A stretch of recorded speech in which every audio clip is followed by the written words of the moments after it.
अस्सलाम वालेकुम, मैं हूं आबिद अंदली। नाज़रीन, दो बड़ी खबरें अरशद शरीफ साहब के मर्डर के हवाले से। एक तो ये खबर कंफर्म हो रही है कि अरशद शरीफ साहब ने अपने मर्डर से या अपना उस रात मोबाइल बंद होने से कुछ लम्हे पहले अपनी आखिरी कॉल किसको की थी। और जो इसके साथ दो बड़ी खबरें, एक तो जो उनका मोबाइल था और जो उनका आईपैड था, ये दोनों चीज़ें मिल गई हैं। और साथ साथ जो खुर्रम और वकार, जो दो लोग थे जिनके बारे में बहुत ज़्यादा लोग सवाल कर रहे थे कि ये कौन लोग हैं जिनके साथ थे अरशद शरीफ साहब, अब उनका भी पता चल गया है। जो टीम कीनिया गई हुई है, 15 रोज़ का उसका वीज़ा है, वो उसने 15 रोज़ वहाँ रहना है, उसने तफ्तीश करनी है, वो मुख्तलिफ लोगों से वहाँ मुलाकातें कर रही है। तो अब बताया ये जा रहा है कि उस टीम को खुर्रम और वकार, ये दोनों लोग मिले, दोनों लोगों से उस टीम ने सवाल किए।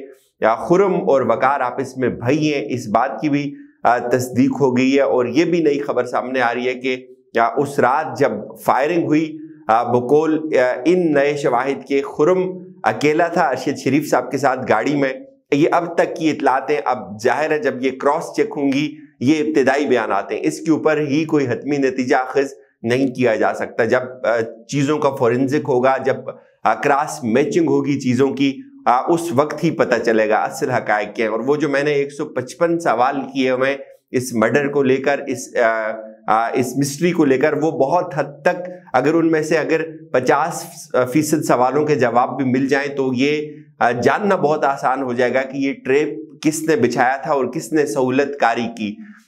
उसके बाद कातलों तक पहुंचना इतना मुश्किल नहीं होगा। लेकिन अब जो टीम कीनिया गई हुई है, वो किन खतूत के ऊपर तहकीकात कर रही है, या वो उसकी अपनी एक्सपर्टीज क्या है, ये अभी तक ये चीजें सामने नहीं आई। वो किस तरह से इसको लेके जाना चाह रहे हैं, और क्या कीनिया जाने वाली टीम इतनी स्ट्रांग है कि वो जो चीजें उसको मिलेंगी, जो शवाहिद उसको मिलेंगे, अगर वो किसी बड़े तक पहुंचते हैं तो वो उसका भी नाम ले सके। तो ये चीजें तो अभी हैं, लेकिन जो इब्तिदाई मालूमात वहां से आ रही हैं उसके मुताबिक कीनिया की पुलिस ने भी उस टीम से मुलाकातें की हैं। और उस टीम को खुर्रम ने जो बताया है, खुर्रम ये कहता है कि हम डिनर कर रहे थे एक जगह पे, और डिनर भी एक ऐसी जगह पे हो रहा था जहां पे बिजली नहीं है। वहां जिस लॉन्च में डिनर हो रहा था उसके ऊपर कोई सीसीटीवी फुटेज नहीं है, उसका कोई कैमरा नहीं है वहां लगा हुआ।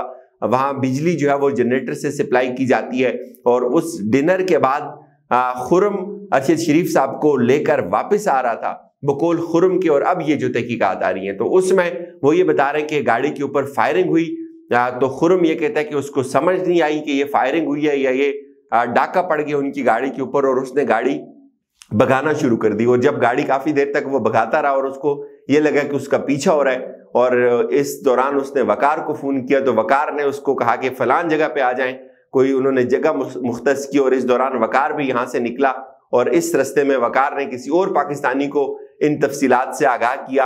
अब ये तो इब्तिदाई बयान आते हैं। अब जाहिर है कीनिया की पुलिस का क्या मौक़िफ़ है, उस कीनिया की पुलिस इसके बारे में क्या कहती है, उसने जो चीज़ें बनाई हैं, उसने जो अपनी बुनियादी रिपोर्ट मुरतब की है, या उसका क्या मौक़िफ़ है उसमें, और पाकिस्तान के अंदर जो उनका पोस्टमार्टम हुआ उसकी मैचिंग होनी है। अभी तो बहुत सारी चीज़ें होनी है, लेकिन दो चीज़ें जो बड़ी इंपॉर्टेंट है, एक तो ये इस्टेब्लिश हो गया कि जो खुर्रम और वकार हैं वो आपस में भाई हैं। ये भी इस्टेब्लिश हो गया कि कुछ लोग ये भी दावा कर रहे हैं कि अरशद शरीफ साहब खुर्रम और वकार को पहले से नहीं जानते थे, और वो जो वीज़ा था अरशद शरीफ साहब का, वो कीनिया में उनको ऑफर किया गया था। अब ये चीज़ें भी ज़ाहिर है इसके ऊपर भी मजीद बात होगी, पता चलेगा। लेकिन ये भी इस्टेब्लिश हो गया कि जो सबसे इंपॉर्टेंट सवाल था इस केस में, कि अरशद साहब के जो दावा किया जा रहा था, वाडा साहब की जानिब से भी ये दावा किया गया कि उनका जो मोबाइल फ़ोन है वो नहीं मिलेगा, जो उनके पास उनका लैपटॉप था वो नहीं मिलेगा। अब ये तस्दीक हो रही है कि जो कीनिया के पुलिस हुकाम है उनके पास हैं, वो उनके फ़ोन भी उनके पास है और उनका लैपटॉप भी उनके पास है। इसका फोरेंसिक होना बहुत ज़रूरी है। अब इसी चीज़ को कनेक्ट करते हैं वापस। एक क्लिप बहुत ज़्यादा सर्कुलेट हो रहा है, उसका लिंक मेरे तक भी पहुंचा। रऊफ कलासरा साहब जो अरशद शरीफ साहब के बहुत अच्छे दोस्त थे, वो इंटरव्यू कर रहे हैं सेनेटर अनवर बेग साहब का। तो अनवर बेग साहब ये बता रहे हैं कि अनवर बेग साहब और अरशद शरीफ साहब चूंकि बहुत ज़्यादा करीब थे, तो अनवर बेग साहब ये कह रहे हैं कि जिस रात ये हादसा हुआ, ये वाकया पेश आया, उससे कुछ देर پہلے تک وہ ارشد شریف صاحب سے فون پہ بات کر رہے تھے، اور اس دوران وہ کہتے ہیں کہ اچانک ایسا ہوا، یا وہ انور بیگ صاحب یہ کہتے ہیں کہ اس سے پہلے کبھی بھی ایسا نہیں ہوا تھا کہ ارشد شریف صاحب ان کو کہتے ہیں کہ آپ رک جائیں، میں آپ کو تھوڑی دیر بعد کال کرتا ہوں، اور پھر وہ کہتے ہیں کہ میں اب آپ کو جو ہے وہ 3 گھنٹے بعد کال کروں گا، اور I am going to out of network area. یہ اس طرح کی بھی باتیں آ رہی ہیں. اب اس میں وہ خود ہی یہ تھیسس ڈیولپ کرتے ہیں کہ اب ممکن ہے ارشد شریف صاحب کو اس وقت جو ہے وہ زبردستی وہاں لے کر جایا گیا ہو.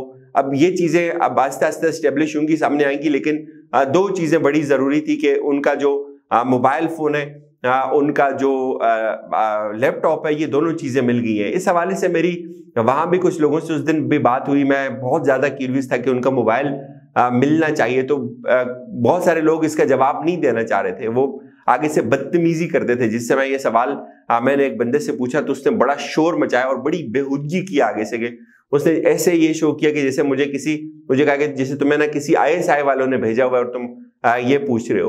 لیکن اب الحمدللہ یہ اگر ہم ان کے قتل تک پہنچنا چاہتے ہیں تو یہ 2 چیزیں بہت امپورٹنٹ ہیں جو اب مل گئی ہیں. تو انشاءاللہ اس میں قاتل ضرور ان کے بے نقاب ہوں گے جس نے بھی یہ پلان کیا ہے. خاندانی ذرائع جو ہیں ارشد شریف صاحب کے، وہ بھی وہ یہ سمجھتے ہیں کہ جو ان کے ساتھ لوگ تھے انہوں نے ان کو بہت اچھا ہوسٹ کیا ہوا ہے، وہ اس کا حصہ نہیں ہو سکتے. چونکہ بہت زیادہ لوگ یہ سوال اٹھا رہے تھے کہ یہ خرم کون ہے، یہ وقار کون ہے، ارشد صاحب کب سے ان کے پاس تھے، کیا ان کو پہلے سے جانتے تھے. تو اب وہ یہ اس بات کی تصدیق کر رہے ہیں. لیکن اگین جب اس کولڈ بلڈڈ مرڈر کی انویسٹیگیشن ہونی ہے تو اس وقت میرے خیال میں سب کو شامل تفتیش ہونا چاہیے. جو شخص اس حوالے سے جو حقائق جانتا ہے اس کو پورے خلوص کے ساتھ تمام وابستگیوں کو بالائے طاق رکھ کر آ کر اس کمیشن کا تعاون کرنا چاہیے، یا جو بھی کوئی انٹرنیشنل ایکسپرٹس کا کمیشن بنے جو اس چیز کا سراغ لگائے کہ یہ اتنا جو سفاکیت ہوئی ہے، اتنے ایک شاندار پاکستان کے ایک ہیرو کی، اس کو اس طرح سے ہم نے نہیں چھوڑنا. یہ جو ٹیم ہے اس کے اوپر بہت زیادہ سوالات ہیں. یہ کیا کر سکتی ہے؟ پاکستان کا کینیا کے ساتھ کوئی اسپیشل معاہدہ نہیں ہے کہ وہاں جا کر کتنی تحقیقات ہو سکیں گی. جو جائے حادثہ ہے اس کے اوپر جو شواہد تھے اتنے دن گزرنے کے بعد کیا وہ وہاں ہوں گے؟ وہاں پہ ظاہر ہے جو سڑک تھی اس کے اوپر جو رم تھا اس کے نشانات ہوں گے، بارش ہو سکتی ہے، کچھ بھی ہو سکتا ہے. ابھی ہم اس حوالے سے کچھ نہیں کہہ سکتے. لیکن جو حوصلہ افزا بات ہے وہ یہ ہے کہ یہ جو ان کا موبائل فون ہے اور ان کا جو آئی پیڈ ہے، ان کا لیپ ٹاپ ہے، وہ مل گیا. تو لیپ ٹاپ سے یہ اسسٹنس ملے گی ضرور کہ وہ یہ بھی بتایا جا رہا تھا کہ کسی ڈاکیومنٹری کے اوپر کام کر رہے تھے. اور آپ یہ جان کے بھی حیران ہوں گے کہ کچھ لوگ ان کے بڑے قریبی یہ بھی بات جانتے ہیں کہ ارشد شریف صاحب بقول ان کے وکیل کے وہ اگلے 2-3 روز میں پاکستان آنے کا پلان کر رہے تھے، وہ پاکستان آنا چاہتے تھے. اب یہ کون تھا ایسا جو یہ نہیں چاہتا تھا کہ یہ پاکستان واپس جائیں؟ کون تھا ایسا جو یہ نہیں چاہتا تھا کہ ارشد شریف واپس آ کر پاکستان میں کام کرے؟